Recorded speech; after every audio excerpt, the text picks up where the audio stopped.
Hope you're all doing well. Welcome to the Wishy. They can tell I'm actually Faye Wishy, can't you? Welcome to the Wishaw Community Board meeting. Thanks for everyone who's come along. I know we have some apologies. Christine, have you got apologies there? Yep, I do, Chair. We've got apologies from Claire McCormack, Alan Mulholland, although Jim Mutter's here in place of him, Morag Dendy, Margot McLean, Roberta Hutton, and Councillor Burgess. Thanks very much. Thank you. I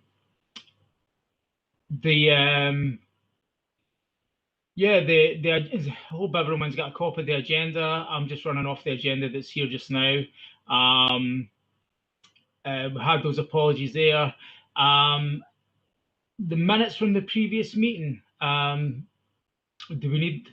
I know there were some questions about that. There were some things that were said to be omitted. You got some update on that, Christine? No, all I had was there was somebody recorded as the wrong organisation, so we can amend that. Okay. Also on that was obviously we had a chat just prior to the start of this meeting. There was some comments that were felt weren't recorded at the last meeting, which was the basically green space and active travel stuff. That was all sort of subgroup stuff, but I noticed that I see that board subgroups is actually mentioned and they're coming up further along on the agenda, so I'm assuming that it will be chat on that. Is there any other matters arising?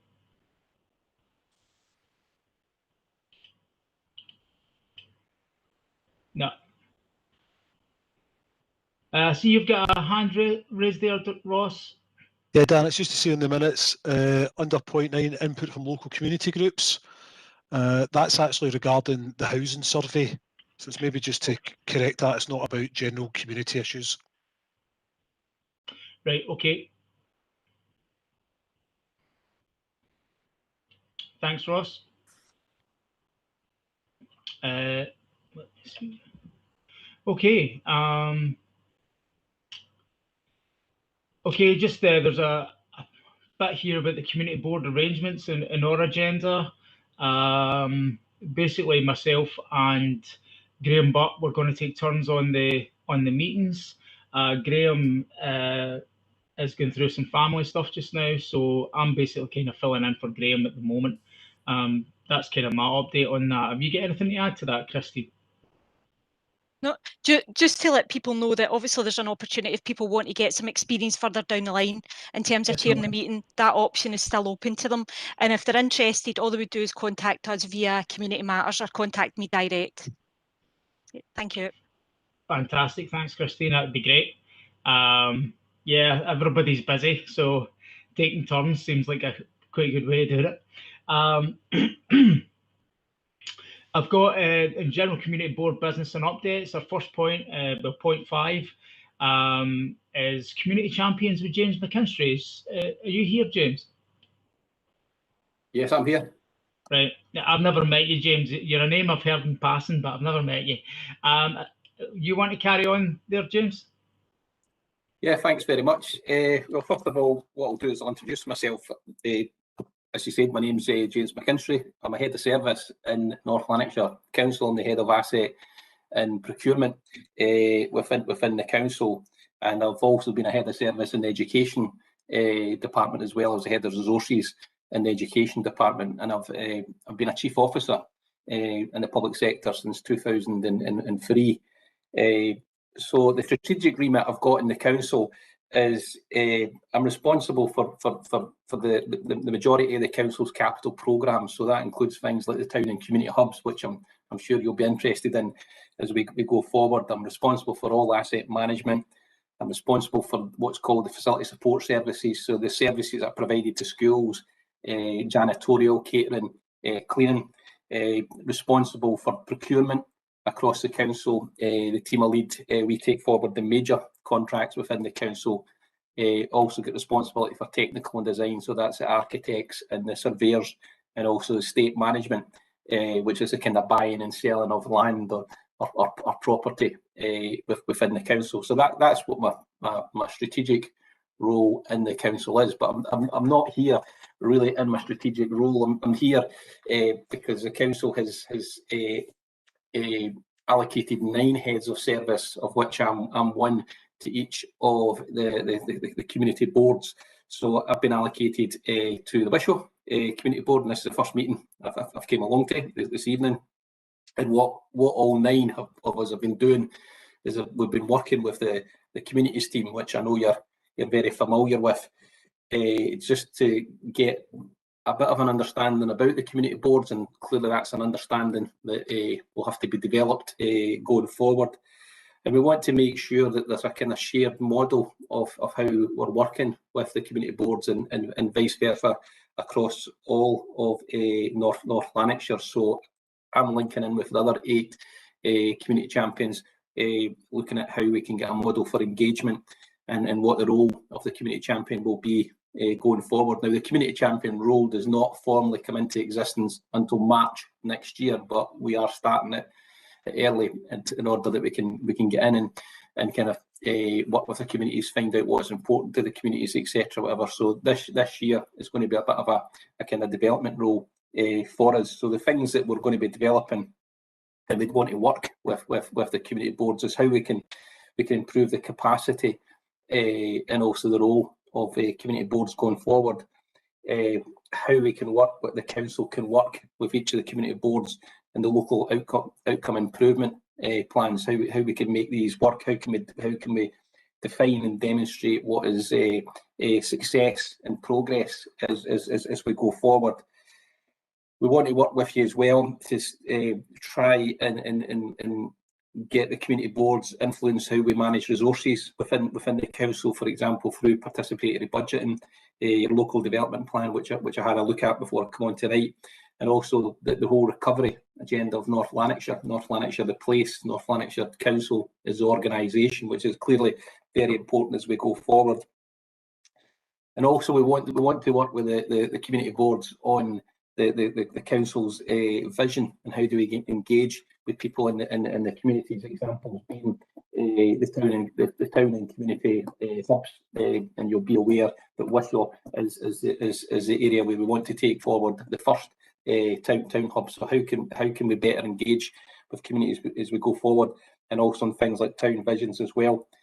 And really to try to work with yourselves and get community ownership of what we're doing. That may also include community ownership of assets, and may also include asset rationalisation as we go forward, but to try to achieve better outcomes as we go forward. So what we've been doing, say 9 of us have been allocated to 9 community boards, and we've been working and developing these areas, and how do we think that we can take them forward. And we're going back to the council management team in September of this year as to what we see as kind of our leadership role within the council and how we can assist in this with a view to getting it fully implemented for next year. And I was having a look at your local outcome improvement plan before I come on tonight as well, and seeing the things which are important to you as a community. And it doesn't surprise me, to be honest with you, but things like the community engagement and how we can improve that, community safety, mental health issues, which are extremely important at the moment. All the issues that's going on with our environment, whether that's the environment we live in or what's happening with the environment, digital inclusion, poverty, and inequality, which is clearly important at the present time at the moment. And I was interested to see that within your local outcome improvement plan as well, you did have town and community hubs and town centre vision going forward as well. So I basically, wanted to come along tonight really to introduce myself. I'm going to come along to every community board meeting, really just to start participating in the business of the community board. And also it would be useful for me as well to hear what your views are as we go forward, how we take things forward in the council, and how I can assist in the kind of role of the Wishaw community champion in the council.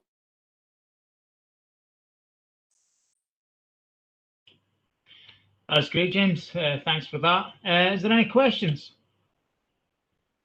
I see you've got a question there, Councillor Hume.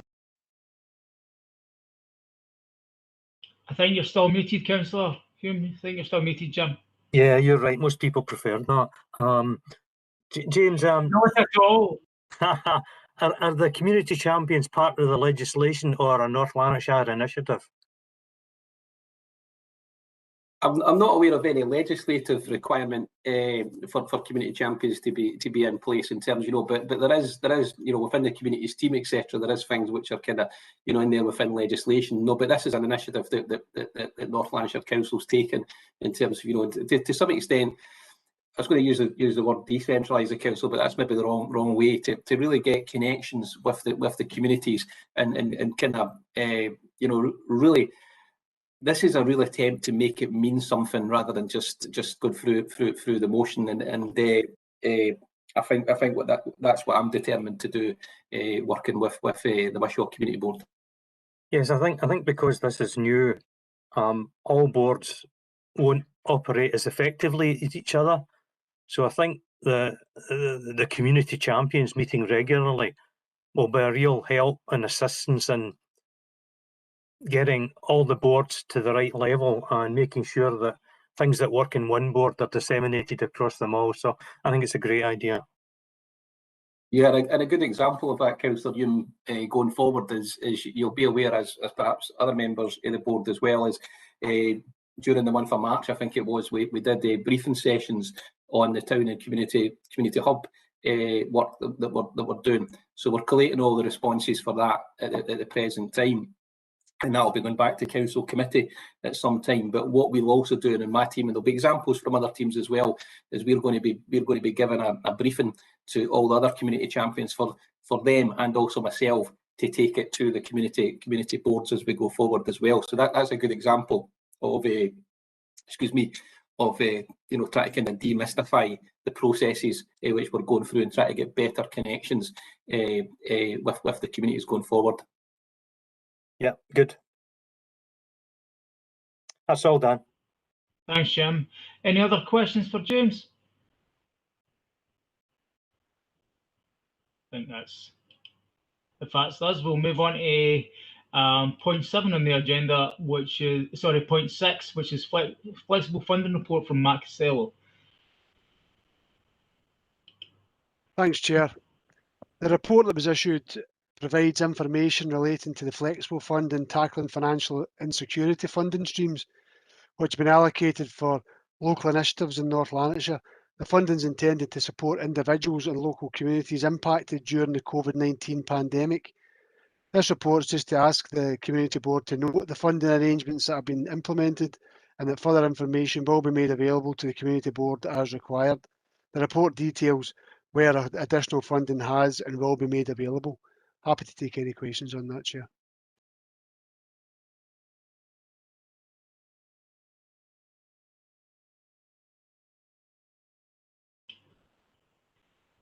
I don't actually see any questions coming up. I had one though,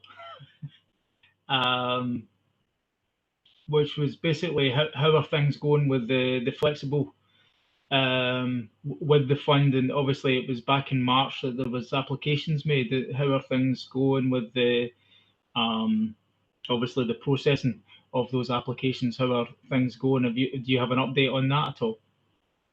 Yep, certainly. We had carried out all the assessments in conjunction with colleagues in NHS Lanarkshire and Voluntary Action North Lanarkshire. We hope that local groups will be made aware of the outcome of those assessments over the next week to 10 days, hopefully.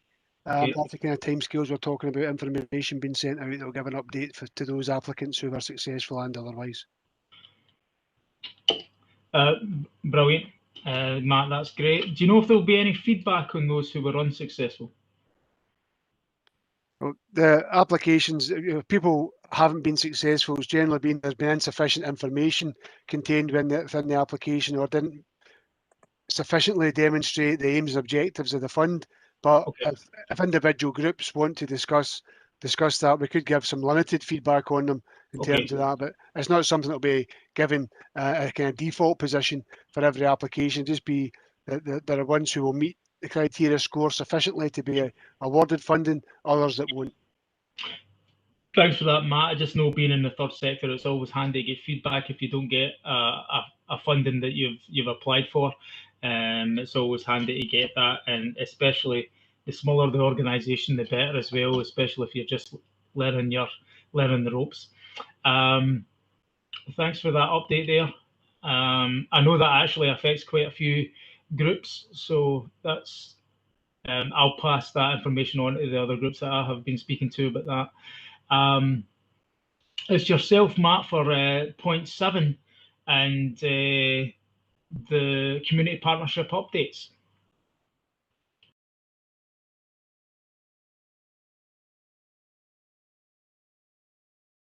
Thanks, Chair. Is it the local development programme that's on your agenda, just to make sure it's the right point I'm going to speak to? I have board development sessions as point 1, and point 2 of that is LDP, yeah. Sorry, a local development programme, being the Yeah, that's fine. No, absolutely, Chair. The first thing I'll speak to, a couple of reports to cover there. Well, first of all, cover the board development sessions, just to let, following the further discussions we had at the last community board, people will be aware about it, and something that James has also picked up on this evening is about how critical it is in terms of taking forward the community boards as effectively as possible. The role of the local communities is absolutely vital in doing that. As I say, as James mentioned, we want to work together in a very positive way to make the boards as successful as we possibly can, leading the recovery and delivering on the plan for North Lanarkshire. The board development sessions, we want to cover a number of areas that you're hopefully interested in. Some development areas have been identified, but we want more input from board members in relation to that. We've picked up in a number of areas in discussions with this community board and others.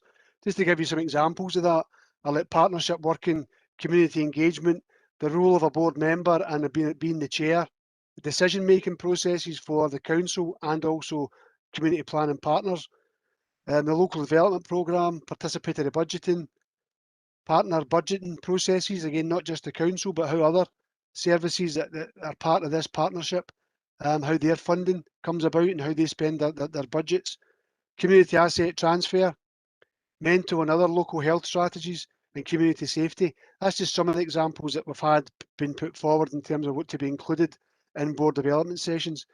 So what happens next in taking this forward? We need to agree what the initial areas are for development. And some of the areas I've mentioned are purely examples of that.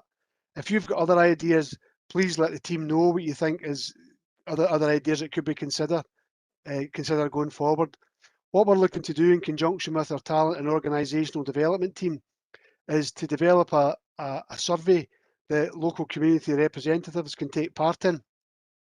I'm looking for somebody to help prepare that survey so that it's asking the right questions and it's aimed at the right audience for that.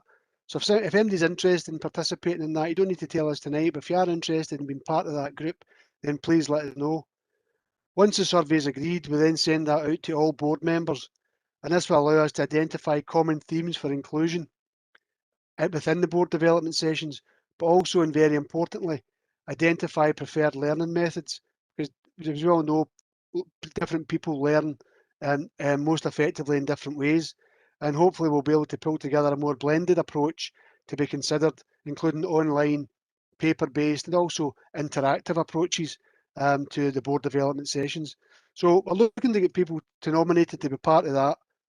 We'll pull that together and be ready for launching the programme after the survey has been sent out, been fed back into the services. Then we'll look at what the feedback is from that. Looking to launch around about August, September time in conjunction with the next round of boards. But I'll be considering ongoing feedback in relation to that as we tweak the development session over the next few months to ensure that it's become something. It can become a couple of things. It can be a learning opportunity for people. It can be an induction programme for new people joining the board, whether you come from the local authority as an employee or whether you come from, whether it's an elected member or whether it's somebody from the local community who wants to participate in that.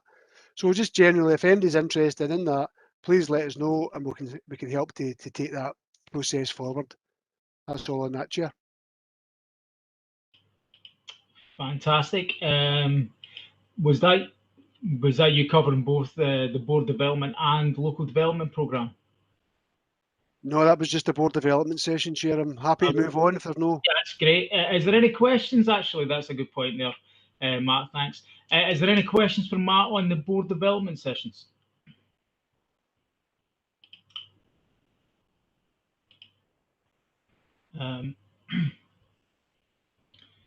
If anybody has any questions, if they could use the raise hand, and that would really help me for finding that. Right. Okay, we'll move on then, Matt. That's great. Okay, thanks, Chair. In terms of the local development programme, again, this is a report that was issued along with the papers last week. This report provides an update on current projects within the local development programme and gives detail of future capital expenditure for the Wishaw board area. It also gives details of other expenditure in other areas. Just quickly looking through the papers tonight, Wishaw has been allocated for year one of the 5-year capital programme £202,140 for projects in the area. And if you do a quick estimate, a quick tally of the projects that are within the holding list just now, it's roughly sitting around about £800,000. So it's well oversubscribed for the current programme. So it's just something to consider that we'll now look at identifying the projects that are feasible to take forward. Looking at the different types of projects that have been put forward to the board over the last few cycles. We'll consider that from the priorities, linking that to a local outcome improvement plan, but also the priorities that have been identified through the board. So we want to take forward projects that have in principle been approved and move that forward. But given the budget restrictions and limitations, it's clearly going to take more than one financial year to deliver all the projects that are there. Some of the projects will fall off the list due to they're not feasible. They can't go ahead, they're not going to be cost effective, for example, but we'll do the work on that and we'll ensure that the community board is kept informed of projects as they progress going forward through the feasibility and local consultation processes. So they'll be prioritised on the basis that there is wide community support and links to the local outcome improvement plan, and it can be delivered within reasonable budgets. I just wanted to highlight in the report the formula used to distribute funding, which relates to SIMD figures for local areas as well as the population. So it's just to get the community board to note that, Chair, and that we'll give further reports going forward. Great, Matt. Yeah. I see, Stuart, you've got your hand raised there. Yeah, hi. Can you just remind us what's the process for proposing things for that list, and what is the approval process that now happens? Because I think there's a project on there for our local area over in Waterloo, and I think the community would like to be involved in what that project actually is, which is the dog walking area and the lighting. Yeah, no, certainly, Stuart, the local communities are vital to taking these projects forward and will be very much part of project design works and consultation, etc. going forward, and would have an input to that. That's just that we're just the vehicle for hopefully ensuring project delivery going forward. If local community groups are interested in projects, we'll shortly be issuing a form. It's not an application form, it's a project idea form that we're looking for local communities, if they've got some ideas for projects, that they can complete this form, ask questions about where the project is, what the project's about, what's been done locally within local communities, what support there is for it, any consultation that may have taken place, and those kind of things, and then where it links to the plan for North Lanarkshire, etc. So these are the kind of things that we'll look to develop going forward for projects that the local community groups are interested in. And from there, that will come to there's kind of two ways we'll look at that. One is through the community board, where we can look at in principle approval for the board to approve those projects, and then that goes to the community empowerment committee of the council, who determine whether after consideration whether to agree to those projects going forward. Again, it's in principle approval that's given to these projects at this stage because there has to be feasibility work determined on it. We will look at whether some occasions we can get projects through that aren't on council land, which we wouldn't do projects on, For example, we might get requests through for a play area, and there might be a play area a couple of 100 yards down the road, and we wouldn't accept that as an application because there's already one in that local area. There might be something that it's in line with other work that may be getting done in a local community. So there are a number of reasons why we consider that, but that's where you get the in-principle approvals for that when it comes to the communities team to take that forward for delivery. Hope that answers your question, Stuart. Yeah, sorry, can I just follow up with another question? Is there any guidance or best practice on how you get community opinion? Because if you put it out for a vote or feedback, so you have a list of options, then the digitally savvy younger generation will win out, and it's going to be a skate park.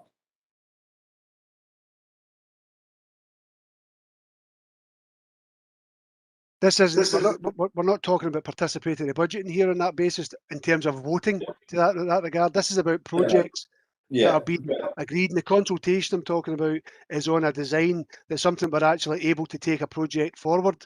And it's about the consultations about the design implications of that and whether it meets what the local community is looking for. It's not about ultimately it could lead to a PB exercise taking place on a voting process going forward, but initially we were looking at a case of that these are projects that's been approved at the board, it's been approved at Community Empowerment Committee. Let's see if we can take them forward and consult on the design of those projects going forward, not so much against another. That is voting through PB. I'm not saying that ultimately some projects could lead to that, because if we are faced with a situation where we do have going forward, we have a lot more projects than we do have funding to support it, then it could lead to that exercise going forward. But initially, that's not the intention to take that forward in that way. Okay. Any more questions, Stuart? I think Councillor Hume's hand's up, Dan. Yeah, not very clear. I'd rather do that, I think, Dan, rather than that silly wee thing up there. I see that better than I did your hand, so that's all right. Okay, good. Matt, how was the amount of 200,000 or whatever it was, a bit more than that, decided to be allocated to Wishaw, and where can we get information about what was allocated to our towns? That's in the report, Chair. It gives you the information about information that went to other towns. That's fine. It's split down, and it's very quickly I can tell you it's based on population and on SIMD. So that's how it was the index of multiple deprivation. So there's within the report, Appendix 3 of that report, it details how that's split and what percentage of the funding goes to a particular area based on population and based on SIMD statistics. Right. Thanks, Matt. Sorry, I've not time to look at that report yet.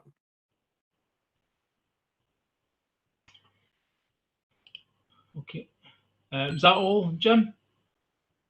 Yes, that's fine, thanks. Right, no problem, Jim. Anything else to add, Matt? No, that's all, Chair.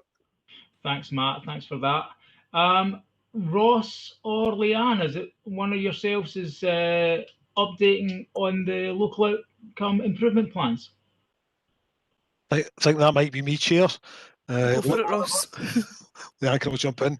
Just a very quick update for everyone tonight. So, as you'll recall, we had a special board meeting on the 13th of May to approve the action plans that the subgroups have been working on for the Wishaw local outcome improvement plans. The comments that were made at the meeting have now been incorporated into the action plans. The action plans are finalised, and we're now using that as the basis to complete the draft LOIP document.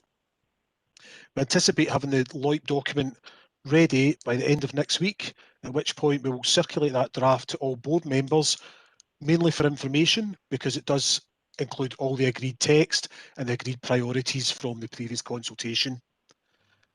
That document will then go to our graphics team to be formatted into a public-friendly document that can then be shared both by the council and by all our community partners, and that LOIP document will remain live for the next 6 years. Just to be clear, the action plans that we've all developed between us will sit with a subgroup of the board for each topic, and that subgroup will take ownership of all the related actions moving forward, and they will remain a live document over the lifetime of the LOIP. The only note that I have tonight that I need the board to approve or agree on is we will be putting in a forward to introduce the LOIP. Usually it would be customary to have perhaps the chair of a board to be named against the forward. However, given that we're going to have revolving chairs and potentially other groups coming on board in the future to chair the board, the proposal is that the introductory forward is just accredited to Wishaw Community Board in general. So I want to check that everyone's happy with that. If so, we'll make any final amendments.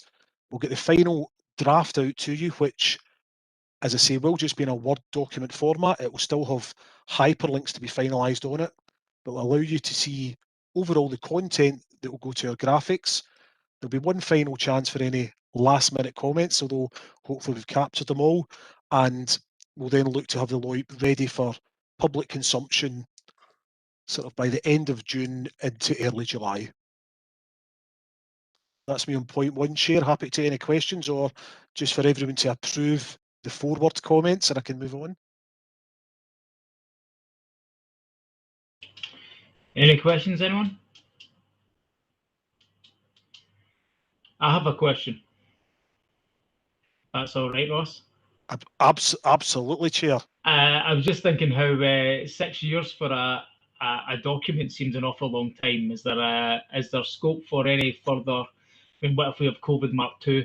You know, Yeah. And it's just a chance. You know, that's something that we need to look at. You know, and the LOIP might have to change. You know, if there's anything that's substantially changes. Is there scope for that LOIP being amended and changed over those 6 years? Absolutely. Just to give you context, we're actually following the statutory guidance on the lifetime of the LOIP. So the current LOIPs are running up to 2027 nationally. We're fitting in with those timescales. However, the LOIP remains a live document. So you'll see when we send the draft out, we don't go into the detail that we do with each action plan. It's more of a snapshot of this is a priority, this is why it's a priority, and this is what we're going to do. Every year, however, the LOIP will be reviewed. The subgroups will continually review the action plans. Yep. While the headline priorities that have been identified across the community, they may change slightly over the lifetime, although I don't know that we'll fully get rid of poverty and inequality, we'll fully address mental health, we'll fully address maybe our environment issues. Yeah, But the actions that sit under that, absolutely, it should be a live document. We should have actions that emerge throughout the LOIP, driven by the communities, that will be included moving forward. We should also have actions that, as a community board, we manage to achieve, and we can actually tick off and say, we've completed that and delivered that against the LOIP. So the oversight document will be reviewed on a yearly basis and changed as required. The action plans, I would hope, would be reviewed, amended and updated on a far more regular basis by the subgroup that's looking after them, and then just reported back on that basis to the community board cycle every quarter. That's great, Ross. Thank you for that. Is it yourself that's speaking about subgroups? Happy to pick that up as well, Chair.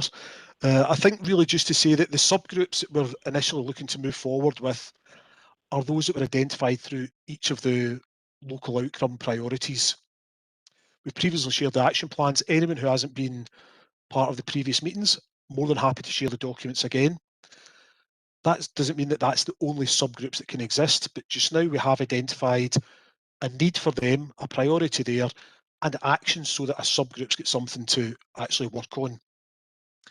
What I would say, however, is these subgroups do require members to sort of participate, to take part in them and actually take a bit of ownership of them. I'm not technically a member of the community board, so I won't be going in and leading a subgroup on a topic, whilst I'm happy to support with information, advice, guidance, and pick up actions on them. We really want the people sitting around the table from the communities, particularly where they've got an area of interest, to put their hand up and say, yes, I want to be involved in that group. I want to work to improve that specific priority area, and the council obviously will give every support they can to make that happen. So just now you'll know what all the actions are across. I think numerous people have mentioned them tonight. Happy to consider any other potential subgroups that people think should exist or may need to exist, or again, as we start moving forward with the LOIP, it can be a discussion that we have at a future board about any gaps that are emerging and any subgroups we think may need to be created to help pick up some actions.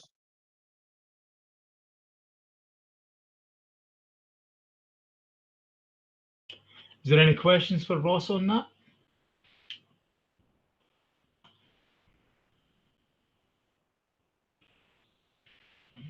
I don't see any there. I do feel that the subgroups are the meat and potatoes of the community board. I do kind of feel that that's where we'll see movement really happen within our communities. And I think that's where we need to consider that. So, I mean, a lot of those things that we've mentioned, and correct me if I'm wrong, Ross, but we've mentioned the environment, we've mentioned mental health. You know, there's, you know, we've mentioned physical health, we've mentioned crime, we've mentioned all these sort of things that they want to see in the LOIP. So it makes sense that we'd have subgroups that would try and tackle that from a community point of view. To me, that's the meat and the potato, and that's actually what we'll be directing what us as the community want.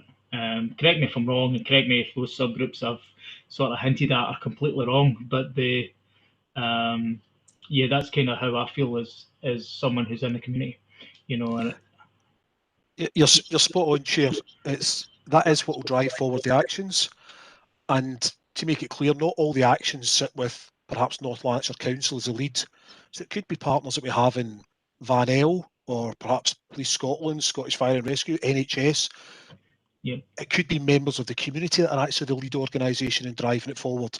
Yeah. I suppose the key message is, yes, this will be the meat and veg of the LOIP. This is really where we're going to be working on it. But this is a partnership approach. So it's not about the council turn up at meetings, everyone having a little moan, and then the council go away to try and do something. This is about us working in partnership over a prolonged period to try and affect lasting change in our communities. So we really do need everyone not only to buy into the LOIP as a document, but to buy into this process for us really to drive forward change. Thanks for that, Ross. I know the subgroups, when I speak to other members in the community, I know the subgroups are quite a hot topic of discussion. I see, Leanne, you've got your hand raised. Yeah, I was going to just put it in the chat bar, but then I thought it might be easier to just explain. And just everything that Ross has said, there's absolutely spot on. I think just the point that was raised about what if we have COVID wave 3, or, you know, what if things change again? It was just to kind of say these plans were very much, you know, the engagement that informed these plans very much took place when we were kind of right in the middle of COVID-19.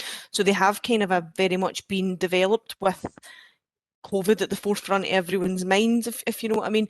So that there is certainly threaded throughout the plans a real kind of acknowledgement that, you know, we need to be able to kind of plan for these kind of things moving forward, and that COVID recovery is at the heart of it. So that was just one of the things that I wanted to kind of pick up on. The other thing that I just wanted to pick up on was, again, what Ross was saying around, you know, why the question around why they're kind of long-term plans. And a lot of it is about, you know, there is a legislative requirement around local outcome improvement planning nationally, but also at a locality level, the plan for North Lanarkshire is ambitious and long term, but also the priorities, you know, that have been highlighted in each area, you know, as Ross quite rightly pointed out, they're not easy fixes, and they are things that require a kind of sustained effort. So really, for us to review those overarching priorities too regularly, it would be very difficult to evidence any real impact. So we really need a bit of a lead in terms of, I would envisage that, yeah, there might be tweaks to the overarching priorities, but actually those priorities are going to be priorities for a number of years in your area. So I think really where the changes really should be happening are in the detail of the actions that sit in the action plans that sit behind those overarching. So for me, the overarching, yeah, they might be tweaked, but actually to have a longer term view with the actions, the detailed actions changing is quite important. But the third thing that I wanted to say was just around the next kind of steps. Ross kind of spoke about the publication of the overarching documents and things like that. But we are doing, obviously, as James had mentioned as well, a bit of work with the community champions. We're doing a bit of work with the North Lanarkshire Partnership Strategic Leadership board, and we're doing work to look really at, so how do we support delivery of these LOIPs in each area? How do we support the community boards? So what we would be proposing is that the next report that comes, so there's obviously a wee bit of work to be done between now and the next community board meeting, in terms of saying, well, how is that priority going to be supported? So if it's poverty, for example, how does that link to the wider tackling poverty strategy in North Lanarkshire? Who will support that? What is it we're trying to improve? So there's a bit of work to be done there. But as we move forward, I think the next report that we would be bringing to the community board would be a wee bit of that. I think what did you call it, Dan? The meat and potatoes would be, you know, that kind of putting some of the meat on the bones of this is how operationally, as a partnership, you know, what the partnership structures that will support the locality working will look like, but also this is how such and such a priority will be supported, because we've done a bit of work, as Ross says, it might be a community organisation leading, it might be NHS, it might be the council, and really just to start to bring that back. So that's what I would be hoping we would be bringing, at least some of that to the next meeting, and certainly a much fuller report to the next meeting again, in terms of the detail of how these priorities will be kind of led. But that was all I wanted to say. Thanks for that, Leanne. John Kellan, you've got your hand up there. You have a question, John?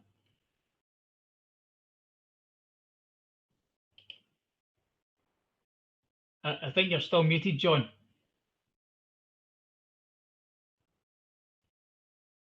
No better, Dan. Aye, hello. Hi there. Can't see you now. I don't know how this all works.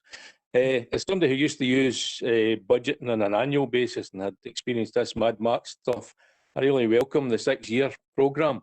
The only question I've got about it is it a finite 6 years, or do you add another year every year to it so that we're looking 6 years in advance, Leanne? Do you know what I mean there? You're looking at a 6-year programme for the LOIP, and that can be changed during the 6 years. Do you mean a rolling 6 years? So that every year we have a 6-year duration of a programme? You got rolling 6-year programmes. Yes, is that a rolling programme or is it a finite programme?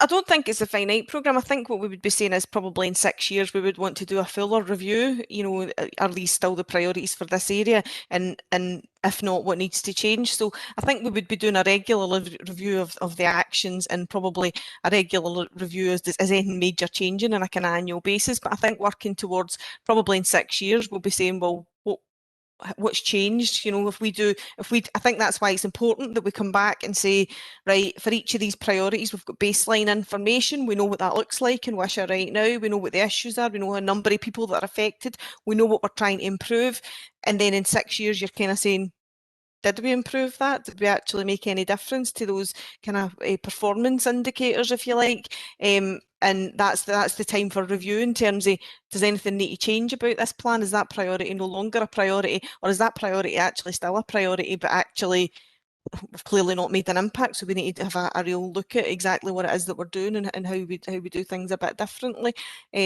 So I would imagine in 6 years we will be adding time on, but it's just 6 years is an opportunity for us to take a step back and have a wee think about how we want to progress. Okay, thank you. Is that all, John? Has that answered your question there? Aye, well, I'm still not very clear on it, because what I was really meaning was that every year as we progress, will we be looking 6 years ahead, or as we go into next year, we're only looking 5 years ahead, and then 4 years ahead, and 3 years ahead? How is it a? Is it a? If you don't mind me responding that. 6 years? Yeah. I would expect us to review it every year. I would have thought, as was described by us. Yeah, right. Sorry, I'll respond and see if I could. Sorry, I suppose what I'm trying to say is we will annually be doing a kind of a small review, just kind of, you know, doing a kind of review report. How's things progressing? You know, what is it that, is there anything that we need to tweak or change? And after this, so I would say we're working. It's not a finite 6 years, but we're working on that 6 year timescale. And then after that 6 years, it would be right. Okay, we're going to write a new plan. Are we going to extend this plan? Are we going to, you know, review this? So I don't think it's like every year we're just adding on, because I think in 6 years nationally, the approach to LOIPs will probably be getting reviewed anyway. So I think we're working towards that 6 years from now, and then doing a bigger review than we would annually, if that makes sense. Aye, that's clear. Thank you very much. Sorry, that's what I meant to say the first time, but it maybe just came out a bit waffly. Apologies. No problems. Thanks for that, Leanne. Thanks, John. Any other questions? I don't see any. We'll move on, if that's okay. Thanks, Leanne. Where are we? Petitions. Is there any petitions? No, there's none on my agenda, but is there any that have been? No, Chair, none have been presented for this meeting. Okay, okay. We'll move on to the community matters section of the meeting then, if that's okay. We have. Okay, so. Okay, we've got no agenda items at the moment. Is that right from community groups? Is that right, Christine? Yeah. Is there anybody from the community that would like to report on what they're up to or what they'd like to share with the board just now? Just raise your hand or just butt in, whatever. Chair Jane Wood's got her hand up. I can By speak the way, a wee Jane. bit. Yep, that's all right. I was trying to look for the wee hand up, but I couldn't find it, so I thought I'll just I'll go with the old-fashioned method. So, yep, NCT Centre, we are back up and running, almost at full, full pelt just now. We're just trying to encourage some of our own local community groups to return as safely as we can. We're hoping to get digital inclusion class back up and running with CLD. What else have we got? The cafes up and running again, and hopefully we can start bringing in obviously the big news was today that the library opened back up, so we're delighted to see Newman's Library open up, even albeit for 2 short days just now rather than its normal time frame, but all in good time. So yeah, so we're just kind of plodding along and getting as much trying to bring as much opportunities to New Mains as we can in this new COVID way that, you know, obviously things are going to be different from now on, but yep, so that's us at the moment. Thanks, Jane. That's great. Glad to hear the library's open. That's always good news. Anything else? Anyone else get anything to report? Chair Stuart's got his hand up. Brilliant, Stuart. Oh yeah. It's a bit of an observation. We've got another community council meeting at 7:30 tonight, so I need to leave. But at the last community council meeting for Overton and Waterloo, I think there was a fair amount of frustration at the lack of communication that was being received by the community council that we could then pass on to the local community, whether that be around planning, whether that be around roadworks or road plans. And just one example where we've heard on the grapevine that the Horsley Bray roadworks junction amendments at Brownlee Road, is it? No, at on Horsley Bray anyway, by the garden centre. That's been amended to traffic lights, and we haven't seen any communication about it. And I think generally the community or the community council feeling very disengaged, not loved, not communicated to, which is disappointing. So we've got another meeting tonight, and hopefully there's some movement and some improvements in what we're hearing. But I think I get the intention of us being included and having a voice, but it doesn't feel like you can have a voice if you're not told anything or asked for an opinion. Not even an opinion, just communicated with, told this is what's happening. Well, you'll hear about me tonight on Horsley Bray, Stuart. So that's yeah. And I guess it was an introductory meeting with us with roads planning people to give councillors an update. I would expect that will be formally communicated in the not too distant future, when the plans are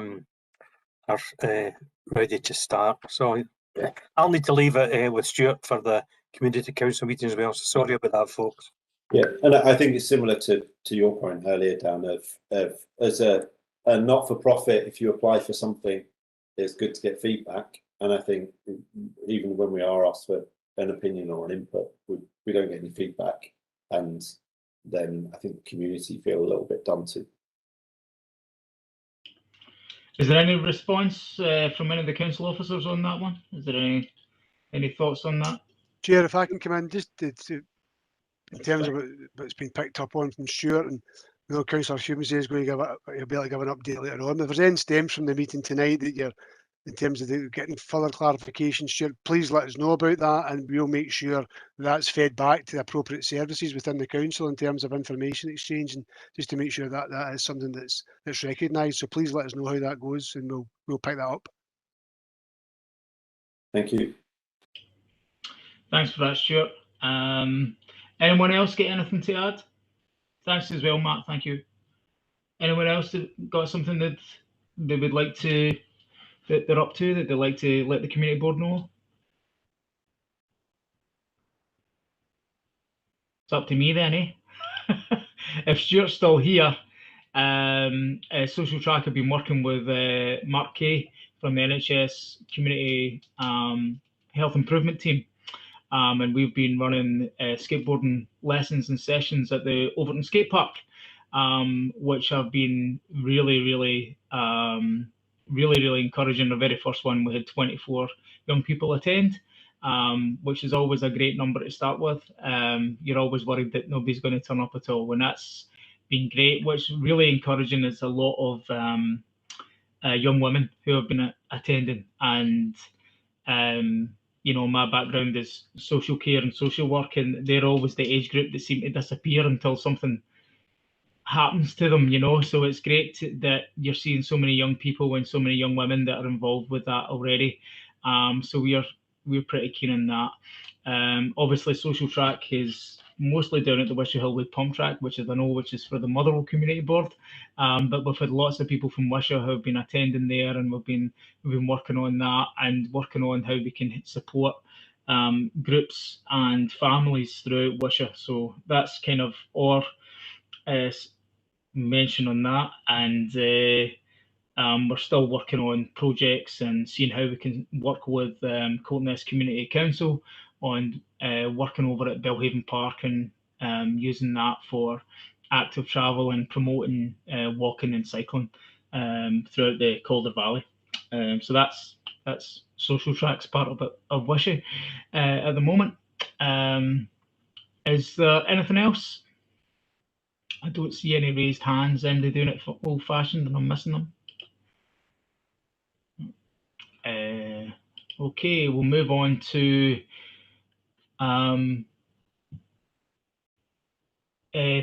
point 10 from our input from community planning partners. Have we got a representative from Fire and Rescue here tonight? I don't recognise any names.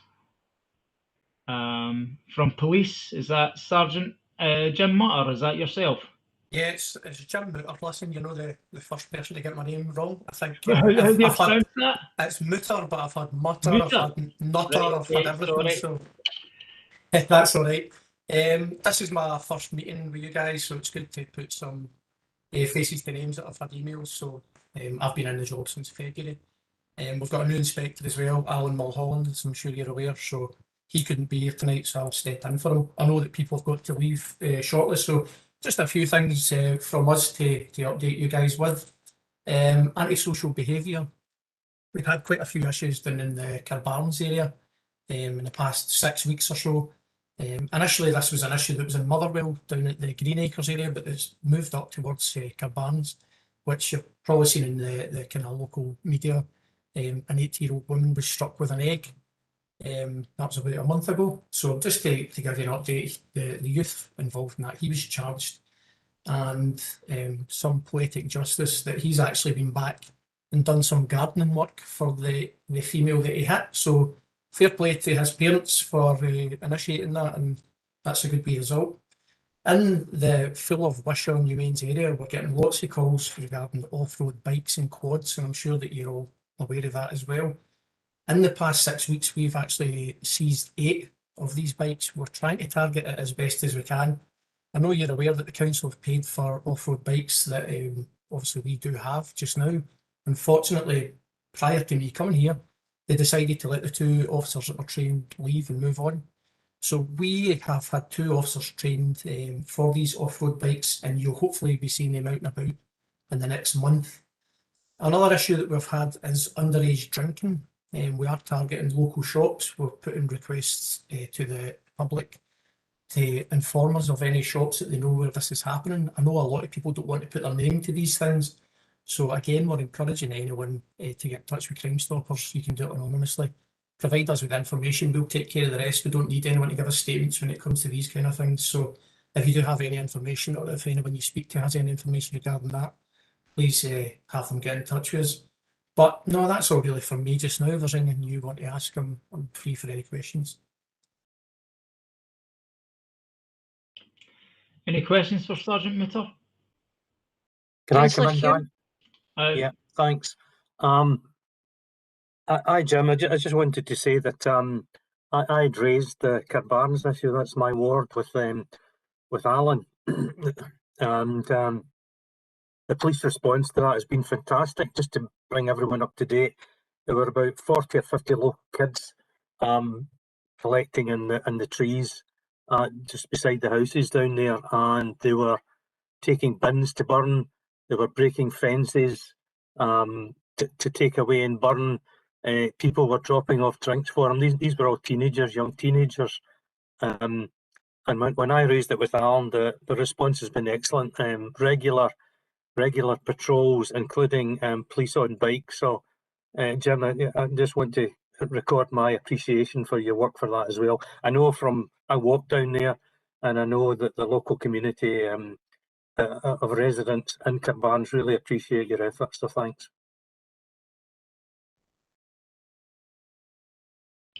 Thanks for that, Jim. If we could move to, I saw your name there and I've lost it again. Is it Richard, Chair? You were looking Yes, for? thank you, Richard McGinnis. Yes, yes, it's me. Sorry about that. I was having some issues with my laptop there when you called me the first time. It's just a quick update on what we've been doing regarding engagement within the community, and there's some stats attached to some of the incidents that we have attended. Our biggest challenges we face is deliberate fire setting within North Lanarkshire, as you probably are aware, refuse fires and grass fires in particular. I'll focus this report primarily on Q4 of the 2020-21.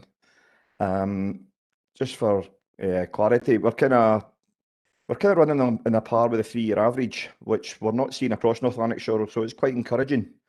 The numbers we are seeing, although they still are higher than we would like. Also, our unwanted fire alarm signals at premises is shown a bit higher than we would like as well. It's actually sitting at 13, whereas the 3-year average is 6. In the Murdiston ward area and the Wishaw ward area, we're looking at a 14.6 as a 3-year average, and we are 14 for the year, so we're kind of level there. So still some work to do on that. With regards to deliberate fire setting, there is, as I said, there's been a substantial rise in deliberate fire setting across the whole of North Lanarkshire, and I have been in discussions with Ross a few times and Matt as well, just regarding this and what we can actually do about it. During the pandemic, obviously, we've looked at new ways to try and engage with the community, and our community action team and their station personnel have looked to work in partnership during the reporting period to raise awareness around deliberate fire setting and antisocial behaviour and the impact this has on the wider community. We've analysed our data and identified the worst affected areas and have distributed associated literature, changing padlocks in an attempt to try and reduce these figures. We've also identified fly tipping locations across North Lanarkshire, with a few within the Wishaw Community Board area. We've encouraged our crews to report these locations through Dumb Dumpers and Zero Waste Scotland. With regards to legal fly tipping, as we know, it's a massive issue at the moment. We're working in partnership with the public and voluntary and third sector organisations to try and address this. We're really looking throughout June to coordinate our engagement work with an organised clean-up as part of the Keep Scotland Beautiful initiative. The hope is that we can reassure the community that we're trying to address these issues and hopefully see a reduction in this type of activity and subsequently a reduction in our attendances. I'll pause there for a wee moment if anyone wants to come in with any questions before I move on to engagement activities.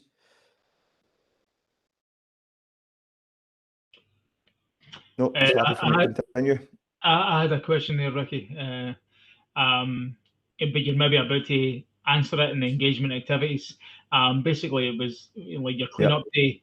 Obviously, there's I think there's 3 groups in Wishaw that look at doing this, and they're very active and have lots of local. And it was just to see if you're engaging with them, which you might just about to answer that question. But it was just to see if you're engaging with them. If not, did you need support? And do you need emails and stuff like that? And it was just that was just my comment. Yep. Thanks for that, Chair. Yes, we have received a list of locations across the whole of North Lanarkshire. There's not too many in the Wishaw Community Board area, to be honest with you. There's one, the name escapes me right this moment in time. I don't have it written down, unfortunately. But there's one within a kind of grassland area that take to do with that, and we're looking to try and coordinate a kind of targeted approach to go out and engage whilst these lit picks / rubbish picks get done, just so that we can reassure the community that we're part of this and we're looking to try and help out here, and we are aware of the issue. You're right, I probably do have a wee bit about that at the bottom of my paper. So I'll just go back to that if you don't mind, Chair. Just within the community engagement activities, it's let's see.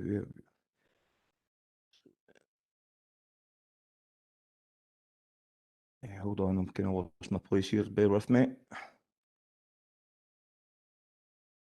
Yeah, that was pretty much it. We are working our way through these locations, and we are looking to engage with them. We have numbers, etc. But I'll maybe tie in with you to see if you've got any other organisations that could benefit from our support. Just on other community safety engagement activities, during Q4, we continue to adopt our COVID safety measures. This will still allow us to carry out home fire safety visits to those most at risk where restrictions were tightened to protect the vulnerable. We've also been promoting and carrying out our virtual school presentations. This has allowed us to deliver fire skills presentations safely to vulnerable young people and children and key workers while they attended school during the lockdown. With restrictions now being relaxed, we've had the go-ahead after discussions with North Lanarkshire Education to actually get back on site and carry out engagement activities within the secondary schools across North Lanarkshire. Albeit the word is, well, it's not a free-for-all. However, they will look to support us by allowing us into identified schools within hotspot areas, particularly prior to the summer holidays before everyone breaks up. So we'll be contacting local schools in the area over the next couple of days, to be fair, with a view to try and get in there and engage with the younger people before the summer holidays start. So I think a couple of schools in Wishaw have been mentioned, and that is, see, bear with me, I think I wrote it down. Yeah, the Clyde Valley High School and Coltness High School. So we'll be looking to try and engage with them over the coming days. Just one last thing. Within the document pack email, we handed out a paper just advertising that we raising awareness about various recruitment opportunities within the Scottish Fire and Rescue Service, specifically those that from underrepresented groups. If you have that, could I please ask you all to distribute that information with your respective networks at all possible? And if you don't have it, if you make touch base with myself, I could get it resent over to you. Happy to take any further questions if anyone has any.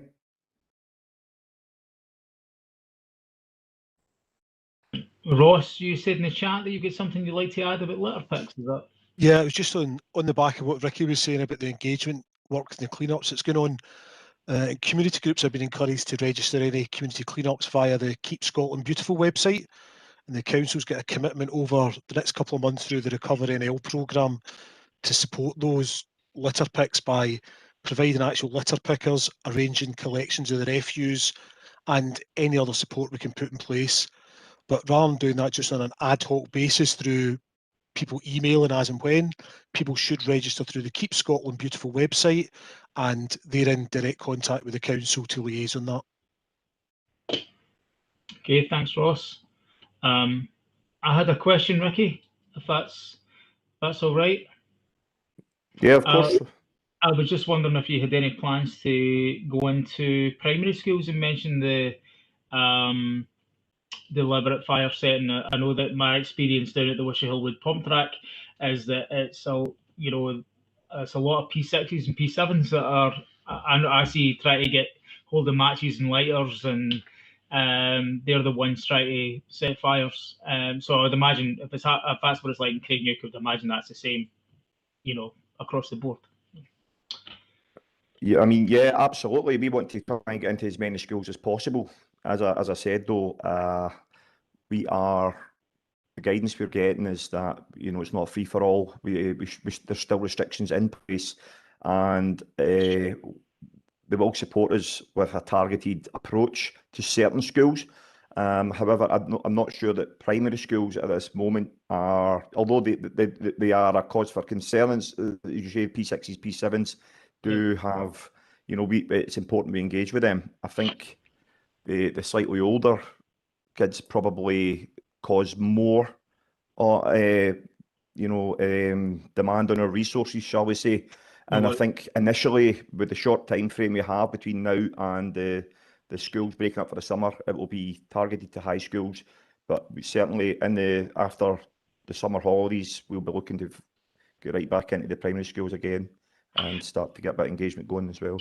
I think even in the future, if there's any way that you can liaise any of that information to community groups and us in the third sector that are working with young people, that maybe we can share that information with the young people that we work with, and like the 2 or 3 young people that are in my head, I don't exactly know what to say to them other than don't do that, So but if there's other information, that would be good. No, we've also looking to re-establish our Young Fire Setters initiative as well. So if there is individuals that may be known to yourself that may benefit from, a discussion with us, just to, raise awareness about consequences of their actions and not just of what it means to them or the fire service, it's the wider community and the environment as well.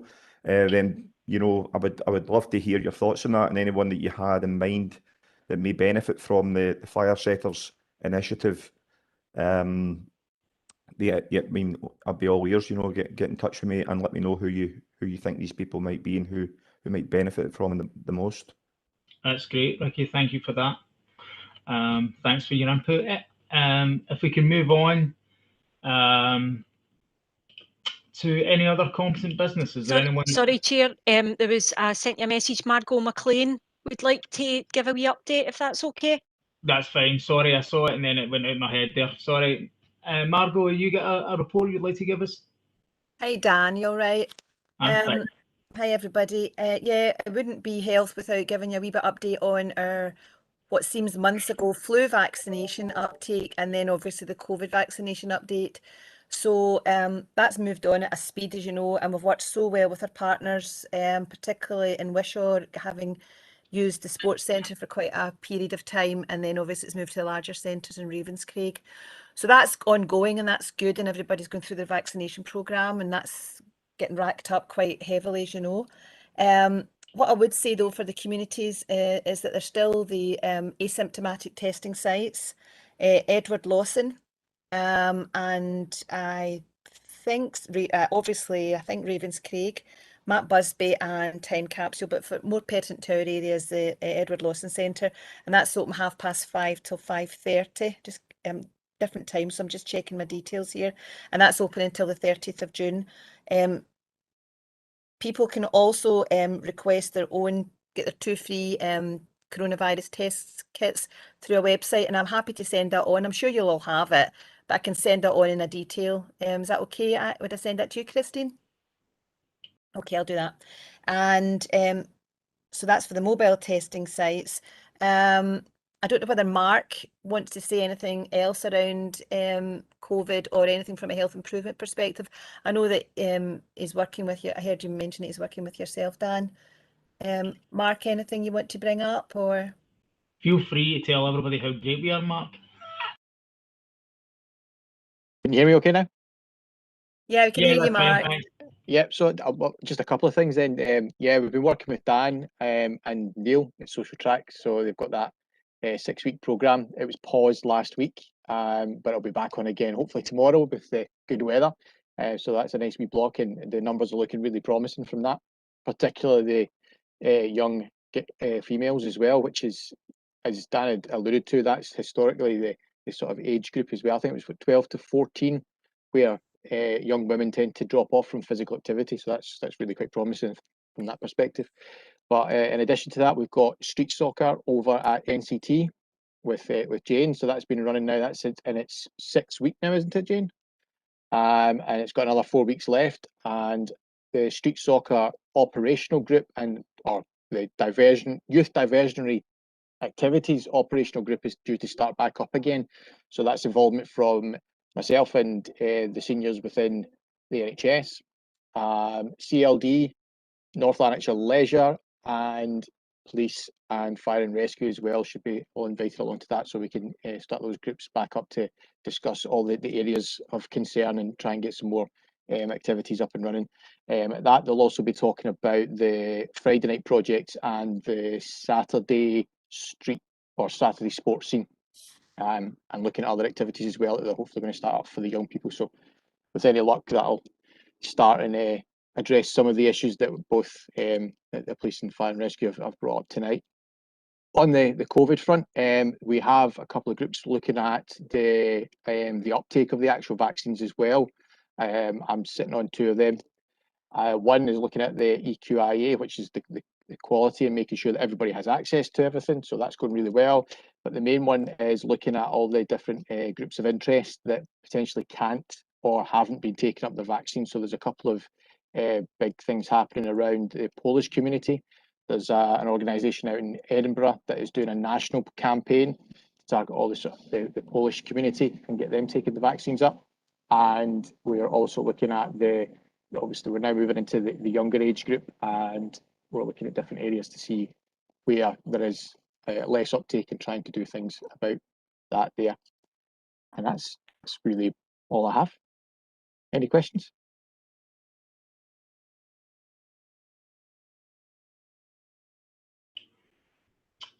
If there's no questions, we'll move on. Thanks, Mark and Margot. That's great. Thank you. Is there any other competent business? Anyone get anything to raise? Chair, could I just very quickly say, somebody said this was their first community board. This is going to be my last. So just to say, I've got the scars of all the laps, and let me tell you, Wishaw has been a dream. There's another locality not too far that goodness me, I felt like I was in the Prime Minister's questions times every time I was there. And to my fire colleagues and my police colleagues, your colleagues in that locality, after my very first one, when I was only a wee baby, they said, Margot, from now on, you sit between us two when at every lap. But it's been fun. And Matt and Maureen and Dan and everybody, thanks everything. Hope you have a great look. I'm going back I'll be retired to Airdrie and try and make sure Airdrie's as good as Wishaw. Thanks, Margot. Good luck in Airdrie. Does anyone have anything they'd like to raise? This is Dave.